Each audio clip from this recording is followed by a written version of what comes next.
বন্ধুর সাথে দেখা হইলো প্রায় কত 15 বছরের মতো হয়েছে। এসএসসি পরীক্ষার পরে আর দেখা হয় নাই। তো দেখা হইলো, বন্ধু জিজ্ঞাসা, বন্ধু কি করস? তো আমি কইলাম যে আমি এজেন্সিতে কাজ করি। তো বলে যে হ্যাঁ, তোমারে দেখেই মনে হয় যেন তুমি তো আসলে মিডিয়ায় কাজ করো, বা তুমি রঙের দুনিয়া হচ্ছে লেগে আছো।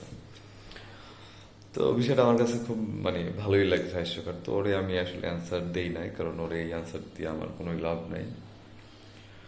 কিন্তু যে অ্যান্সারটা আসলে সবার জন্য, সেটা হচ্ছে যে আপনি যদি বেশি না 90-এর দশক দিকে বা হচ্ছে 2000 সালের আগের দিকে তাকায় দেখেন, যখন আমাদের মেইন মিডিয়া ছিল আপনার টেলিভিশন বা হচ্ছে নিউজ পেপার, তখন যদি কোনো একটা ব্র্যান্ড, কোনো একটা বিজনেস, তারা যদি মার্কেটিং পারপাস বা তাদের কমিউনিকেশন পারপাস যদি তাদের অ্যাডভার্টাইজিং করতে চাইতো, তখন কিন্তু তারা টেলিভিশনের কাছে যাওয়া লাগতো। তখন তাদের আপনার নিউজ চ্যানেলের কাছে যোগাযোগ করতো। এছাড়া ব্লা ব্লা হ্যাসেল অনেক কিছু আছে। কিন্তু বর্তমান সময়ে এখন যার হাতেই মোবাইল আছে, যেই মোবাইলটা জাস্ট হচ্ছে ওপেন করে কথা বলতে পারবে, সেই মিডিয়া। তো এখন আপনার এই চিন্তা করার কিছু নাই দুনিয়ায় যে কে মিডিয়া আর কে মিডিয়ার বাইরে। এখন everyone is media, either you accept it or not. এখন অনেকে বলতে পারে যে তাহলে তো অনেকে মানে অনলাইন বা সোশ্যাল মিডিয়ায় এসে যা তা করতেছে।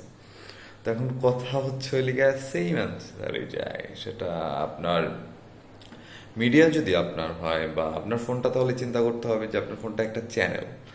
এই চ্যানেলের যে কন্ট্রোল রুম বা হচ্ছে এই চ্যানেল যে কন্ট্রোলিং রিমোট, এটাও আপনার কাছে। এখন এই চ্যানেল থেকে আসলে কি আপনি ড্যান্স দিতে চান, নাকি হচ্ছে আপনার ওয়াজ বা হচ্ছে লিগা সূরা কেরাত তিলাওয়াত শোনাইতে চান, এটা আপনার ইচ্ছা। বা স্টিল হচ্ছে এই মিডিয়ার কন্ট্রোল আপনার কাছে। তো যারা যারা মনে করতেছেন যে অমুক লোক হচ্ছে লিগা মিডিয়ার, অমুক লোক মনে করতেছে মিডিয়ার, নোবডি ইজ মিডিয়ার, এভরিবডি ইজ মিডিয়া।